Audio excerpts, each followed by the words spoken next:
dia muito especial, porque é o dia que a igreja se une ou se reúne no mesmo lugar para tomar a ceia do Senhor. Mas também hoje é um dia especial porque é o dia dos pais. E eu parabenizo todos os pais que têm executado um bom trabalho. E ressalto que o pai que ama, o filho corrige. E o nosso Deus, que é o maior exemplo de pai, ele disciplina aquele que ama.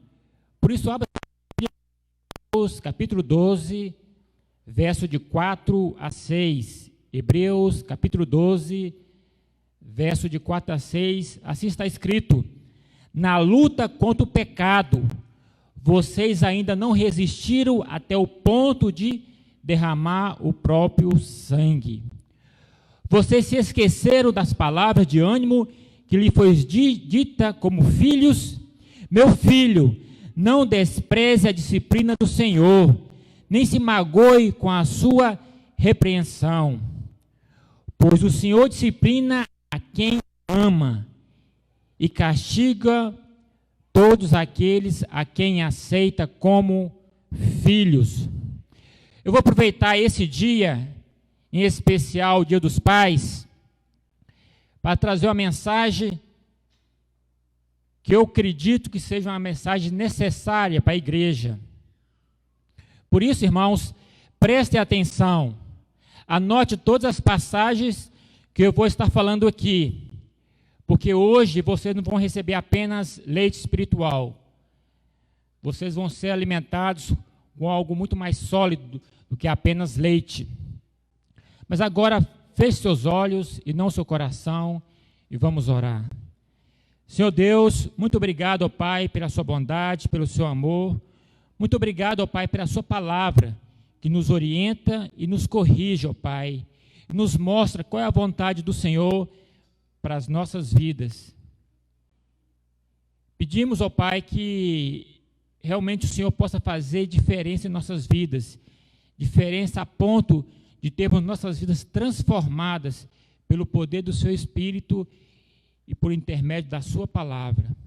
Me use, ó Pai, para falar aquilo que a sua igreja quer ouvir, para consolar os corações, mas também me use, ó Pai, para falar aquilo que a sua igreja precisa ouvir, para endireitar os seus caminhos e andar no caminho do Senhor. Muito obrigado por tudo, te oramos em nome do seu Filho Jesus Cristo, hoje e sempre. Amém. Nosso tema hoje, irmãos, é disciplina, um ato de amor. E hoje a disciplina não vai ser ensinada como de um pai a um filho carnal, mas sim de um pai a um filho espiritual. Eu quero aproveitar para responder 3 perguntas através de 3 princípios da palavra de Deus e também trazer luz sobre 3 textos que muitas vezes são mal utilizados, ou mal ensinados, ou mal aplicados com relação à disciplina, e por isso se justificam a não disciplina na igreja. A primeira pergunta é: quando disciplinar? Quando deve haver a disciplina? Alguns falam, não precisa de disciplina na igreja ou no corpo de Cristo, mesmo que os irmãos estejam vivendo deliberadamente no pecado, porque é normal. É normal ter na igreja irmãos vivendo deliberadamente no pecado. Eu falo a vocês, não é normal. Mas Paulo, lá na Bíblia, lá em Mateus, fala que o joio e o trigo vão viver juntos, verdade, fala mesmo. Então podemos ter irmãos vivendo deliberadamente no pecado na igreja, não temos. Mas Paulo, lá em Mateus capítulo 13, fala que o joio e o trigo vão crescer juntos, verdade. Então podemos ter irmãos vivendo deliberadamente no pecado, vivendo junto na igreja, não temos. Mas Paulo, lá em Mateus capítulo 13, verso 30, está escrito: Deixe o trigo e o joio crescer juntos até o tempo da colheita. Então eu direi aos trabalhadores que façam a colheita: arranque primeiro o joio e amarre-o em feixes para ser queimados. Depois colha o trigo e ponha no meu depósito. Verdade, a Bíblia fala isso. Então podemos ter irmãos vivendo sistematicamente no pecado até o tempo do fim? Não temos. Então, Paulo, você está negando a Bíblia? Não. Você que não entendeu a Bíblia direito. Por isso eu pergunto, você já ouviu alguma explicação desse texto? Você já leu alguma explicação desse texto? Não estou falando as suas explicações ou as minhas explicações. Você já leu a explicação do autor desse texto? Você já leu a explicação do autor dessa parábola? Vamos ver lá o que Jesus fala com relação ao joio e o trigo que crescer junto no mesmo campo. Abra sua Bíblia em Mateus capítulo 13, verso 36 a 38. Mateus capítulo 13, verso 36 a 38. E preste atenção em qual campo que o joio e o trigo vão crescer juntos. Então ele deixou a multidão e foi para casa. Seus discípulos se aproximaram dele e disseram: explique-nos a parábola do joio no campo. Ele respondeu: aquele que semeia a boa semente é o Filho do homem. Agora preste atenção no verso 38.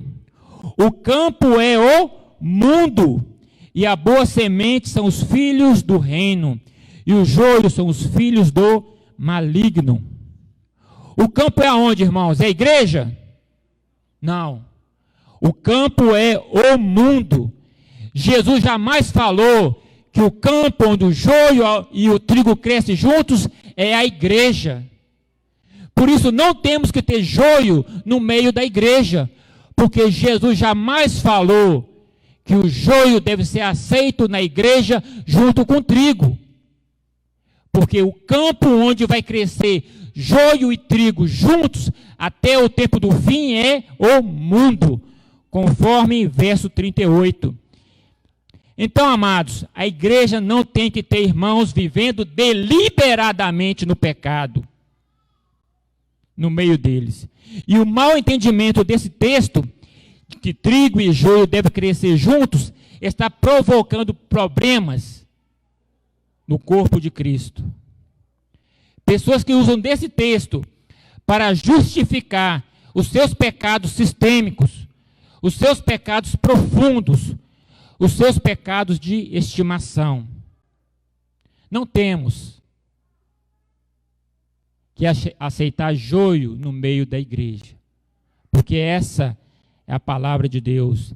E o apóstolo Paulo explica sobre isso lá em 1 Coríntios, capítulo 5. Abra sua Bíblia, 1 Coríntios, capítulo 5, do verso 9 ao verso 11. Olha só a explicação do apóstolo Paulo. Já lhe disse por carta que vocês não devem associar-se com pessoas imorais. Com isso, não estou referindo aos imorais deste mundo, aos avarentos, aos ladrões ou aos idólatras. Se assim fosse, vocês precisariam sair deste mundo. Verso 11. Mas agora estou escrevendo que vocês não devem associar-se a qualquer um, dizendo-se irmãos, seja imoral, avarento, idólatra, caluniador, alcoólatra ou ladrão. Com tais pessoas vocês não devem nem comer. Com tais pessoas a igreja não deve nem comer. Se não podemos ter uma refeição junto com tais pessoas, imagine só, comer a santa ceia do Senhor juntos, que é algo tão sagrado. Mas então, como deve ser a disciplina? Porque a disciplina do Senhor, irmãos, não deve ser feita de qualquer jeito.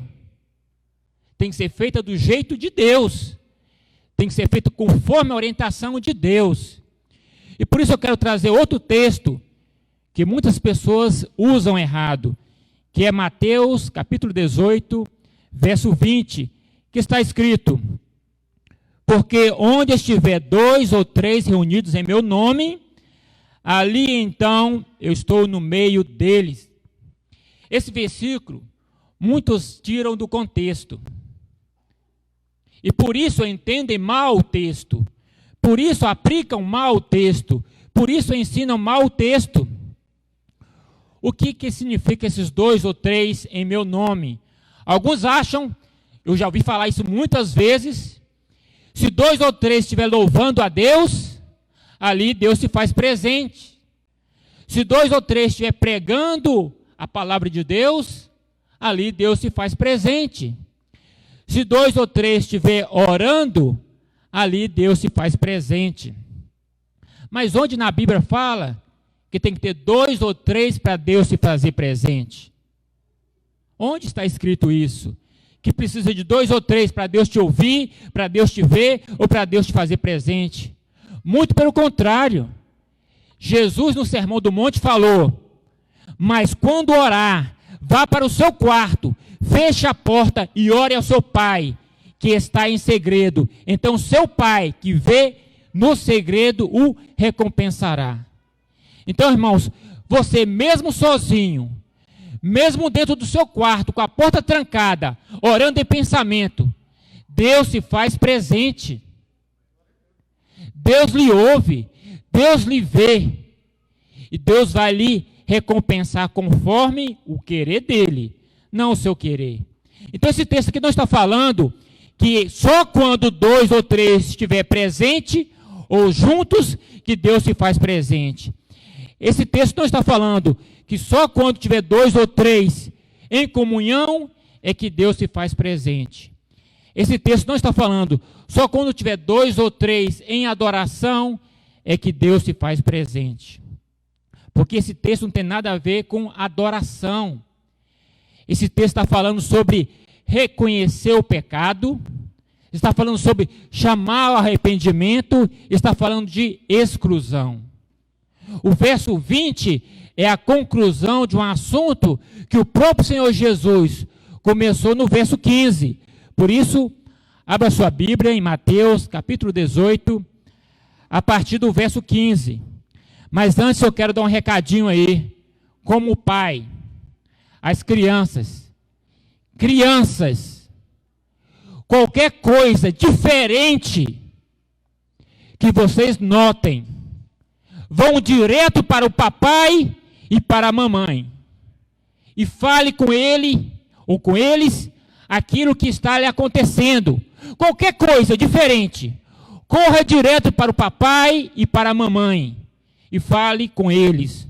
Jovens, qualquer coisa diferente que lhe cause um mal-estar, que vocês fiquem incomodados com aquela situação, em qualquer ambiente, seja na igreja ou fora do prédio da igreja, vão para o seu pai e para a sua mãe, ou vão para qualquer um dos pastores, e relate o fato, relate o incômodo, relate a situação.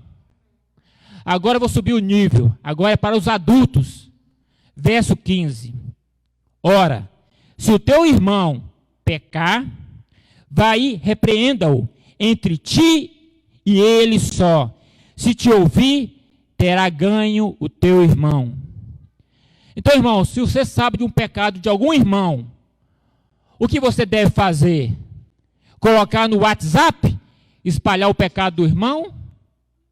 Contar para todos os seus parentes que lá na igreja tem um irmão que vive deliberadamente no pecado? Contar para toda a igreja sobre o pecado do irmão? Não. Essa não é a orientação do nosso Deus. Se você sabe que algum irmão está vivendo em pecado sistêmico, constante, profundo, vá até o irmão e o repreenda e o oriente. Não podemos, irmãos, combater um pecado com outro pecado. E a fofoca é pecado. Se você sabe do pecado de qualquer irmão aqui, e conta para toda a igreja, e não chega perto do irmão, isso é fofoca. E não é isso que as Escrituras Sagradas orientam sobre a disciplina na igreja.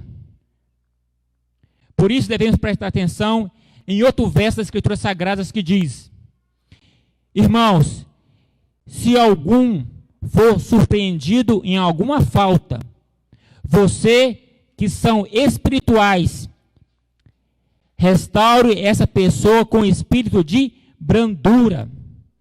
E cada um tenha cuidado para que não caia nesse mesmo pecado. Gálatas capítulo 6, verso 1. Outra passagem que diz: por isso, aquele que pensa que está de pé, veja para que não caia. 1 Coríntios capítulo 10, verso 12.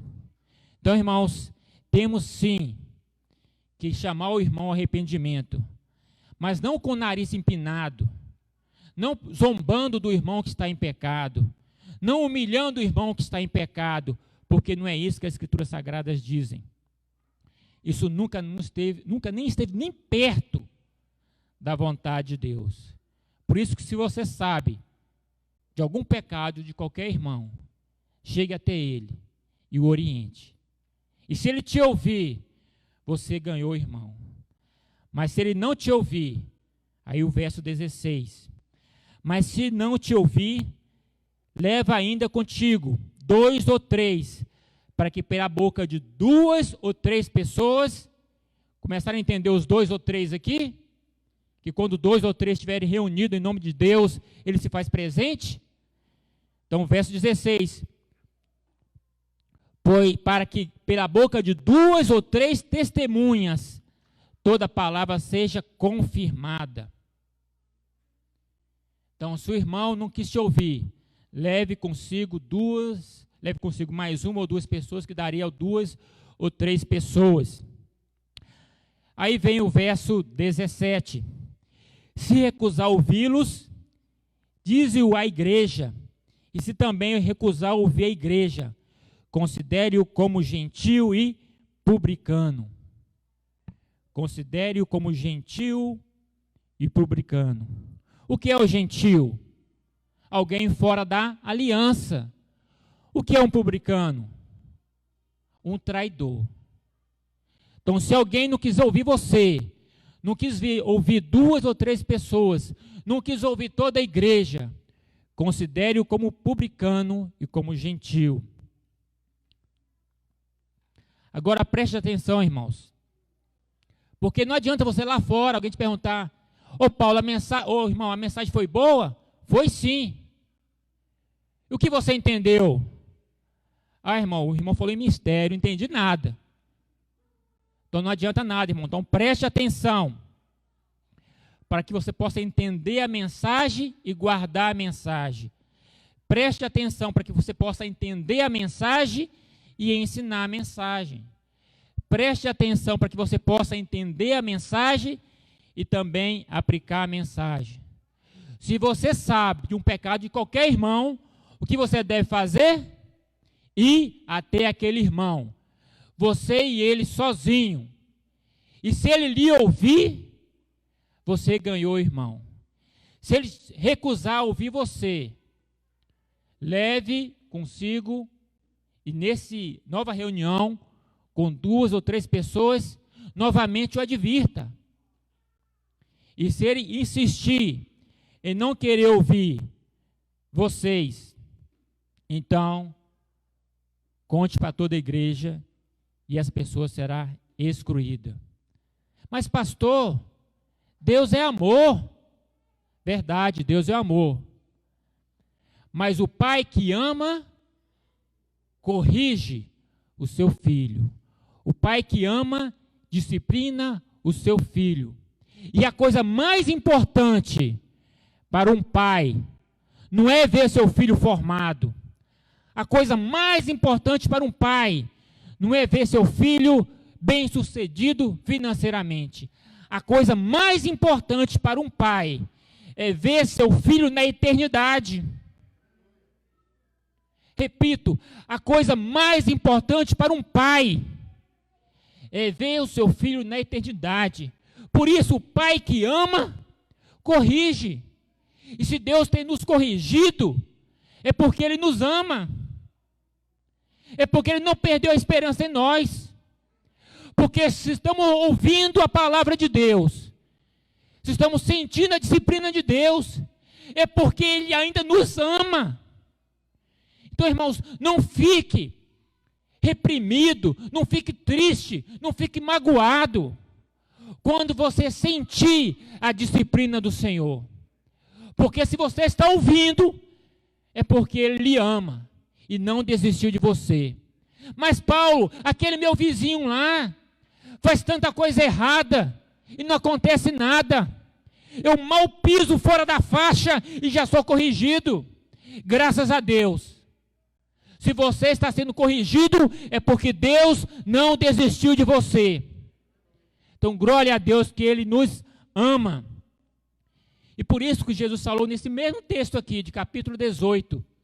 Se seu pé te faz pecar, corte-o fora. Se uma das suas mãos te faz pecar, corte fora. Se um dos teus olhos te faz pecar, corte fora. Porque é melhor entrar no reino de Deus sem um pé, sem uma mão e sem um olho, mas entrar, do que não entrar e continuar com os dois pés, com as duas mãos e com os dois olhos. Então, irmãos, pecado é algo muito sério. E devemos ficar atentos a toda a malícia de Satanás ao nosso redor. Mas parece que hoje é proibido falar sobre pecado. Parece que hoje não é politicamente correto falar sobre pecado, sobre inferno, sobre juízo final, sobre santidade e sobre disciplina. Parece que é pecado falar sobre pecado. Parece que é imoral falar sobre pecado. Parece que o púlpito não pode mais falar e advertir a igreja sobre o pecado. Deus é amor, sim. Mas também Deus é justiça. Por que você acha que Jesus Cristo foi até a cruz? Porque Deus é amor e também é justiça. E todo o pecado da humanidade foi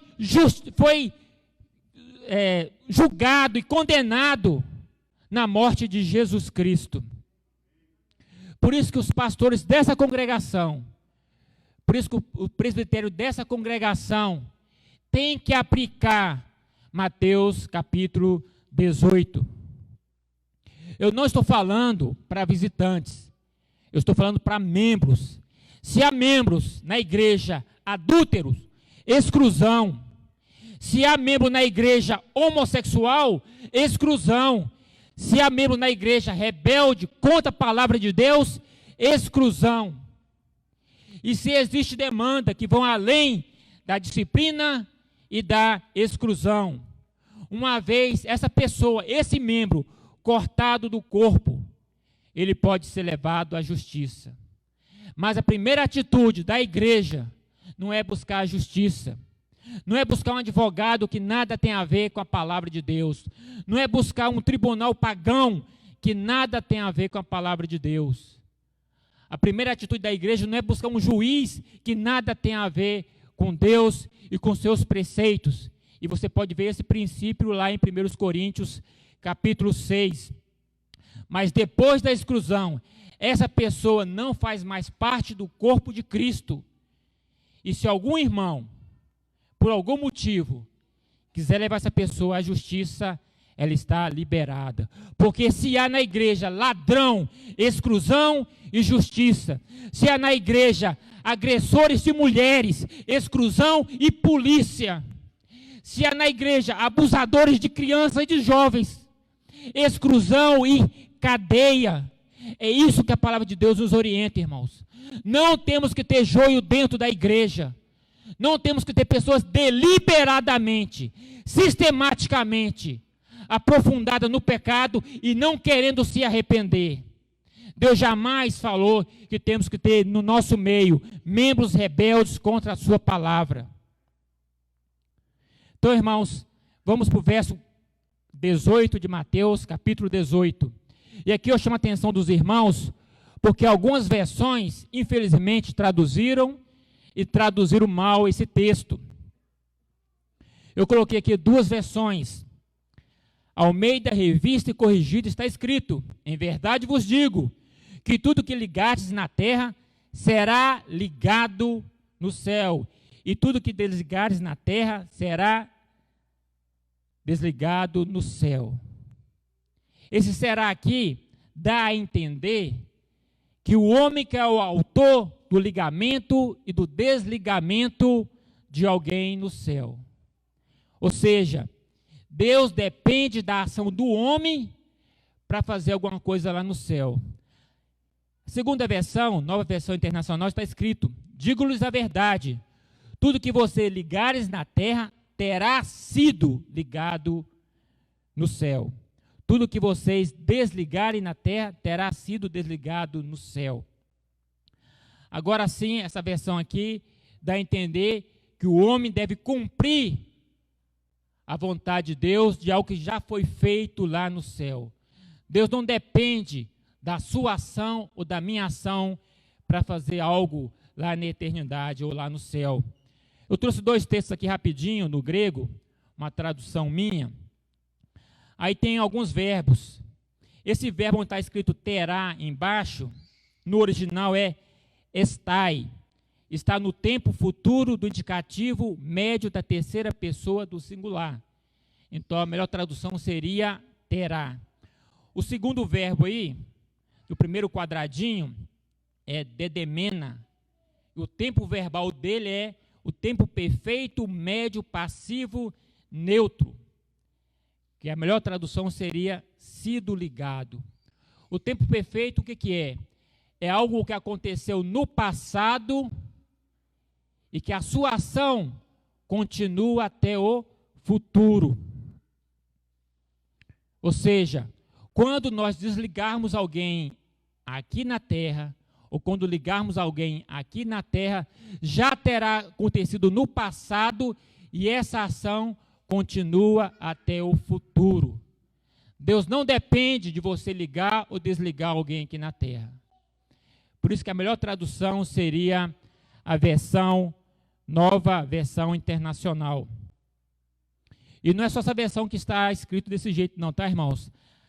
Nova versão transformadora, novo tempo, versão nova Almeida, Almeida revista e atualizada, e nova Almeida atualizada também traz desse modo.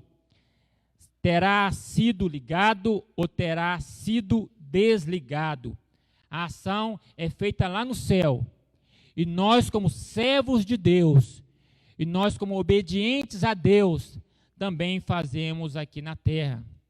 E essa versão aqui também está de acordo com a palavra de Deus. Porque Deus falou, louvado a Deus e tendo a simpatia de todos.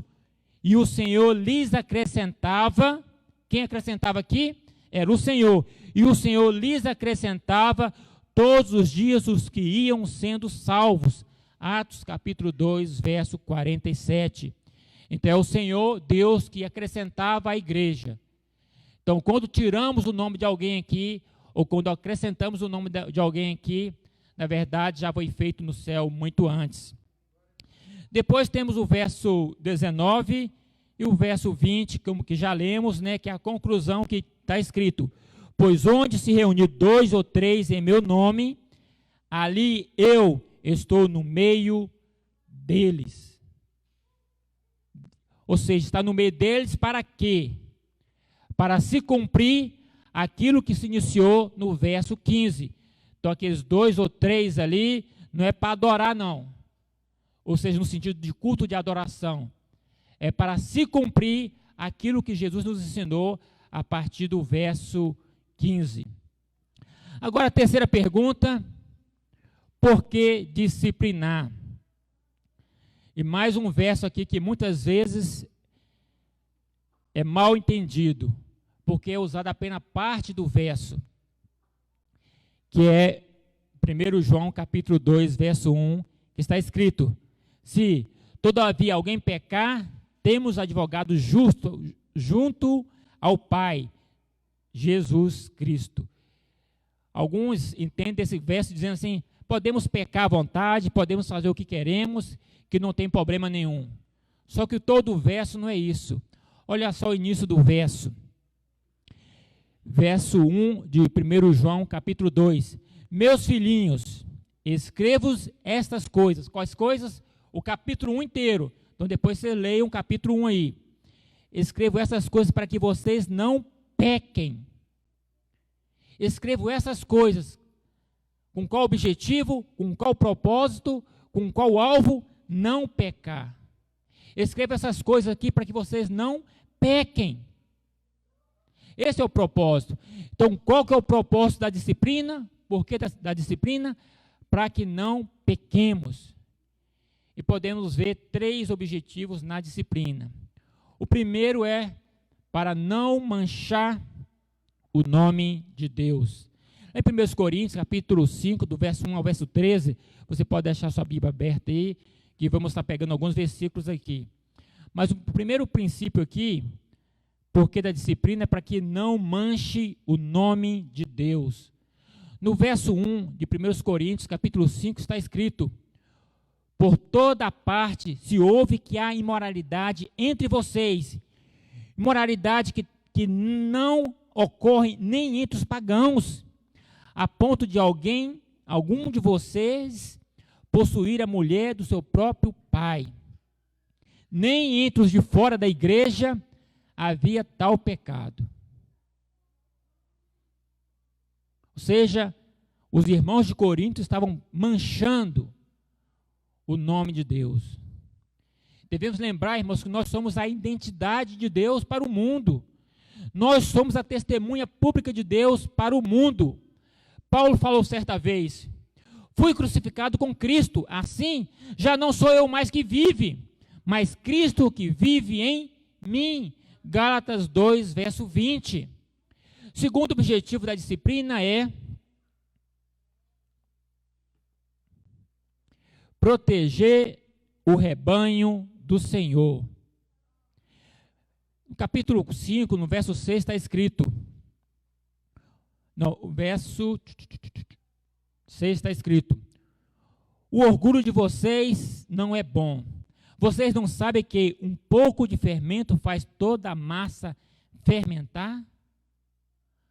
Sempre o fermento, nas Escrituras Sagradas, é símbolo do pecado ou da perversidade. Vocês não sabem que um pouquinho de fermento fermenta toda a massa? Uma pessoa deliberadamente no pecado pode prejudicar toda a igreja? Vocês não sabem disso? Por que vocês estão tão orgulhosos por causa desse homem que está vivendo deliberadamente no pecado e vocês não fazem nada? Isso que o apóstolo Paulo está falando. Então, irmãos, quando alguém está vivendo tais pecados, deve ser afastado do rebanho para proteger o rebanho. Proteger as crianças, proteger os jovens, dependendo do pecado, proteger as mulheres, proteger você e proteger a mim. E além de proteger, para que nós não sejamos contaminados por essa pessoa. Não se deixe enganar. As más companhias corrompe os bons costumes. Quem está falando isso não sou eu não, é o apóstolo Paulo que falou em 1 Coríntios, capítulo 15, verso 33. Não se deixe enganar. As más companhias corrompe os bons costumes. Irmãos, quantas vezes você já teve as portas dos irmãos abertas para você, porque você era irmão? Várias vezes. Pessoas que vocês nem conheciam, vocês abriram as portas porque era irmão. Quantas vezes portas já foram abertas para você, porque você é irmão? Fui pregar uma vez lá no Espírito Santo, tive as portas abertas da casa dos irmãos, só porque eu era cristão, eles nem me conheciam. Fui para Curitiba, mesma coisa. Fui para o Rio Grande do Sul pregar a palavra de Deus, me hospedei na casa de irmãos que nunca tinham me visto na vida, porque eu era cristão. Então, irmãos, Pessoas que estão vivendo deliberadamente têm que ser afastadas do rebanho para proteger o rebanho de Deus. Terceiro objetivo, e não menos importante, é para que a pessoa seja salvo do pecado. Para essa pessoa disciplinada, seja salva do pecado. Porque, irmãos, quando alguém aqui é excluído, essa pessoa não se torna nossa inimiga. Essa pessoa não é um alvo a ser abatido. Essa pessoa não tem que ser destruída porque foi excluída. Muito pelo contrário. O nosso objetivo, quando excluímos alguém, é para se cumprir 1 João capítulo 2, verso 1, para que a pessoa não peque, ou não continue pecando naquele pecado. E temos exemplo na Bíblia e nos nossos dias, de pessoas que foram excluídas e resgatadas para o rebanho. Por isso Paulo falou em 2 Coríntios capítulo 2, para que aquela pessoa seja resgatada novamente ao rebanho. Irmãos, Jesus nunca falou que seria fácil o caminho. Ele sempre falou que o caminho seria apertado, que o caminho seria difícil, que o caminho seria duro, que a porta seria estreita.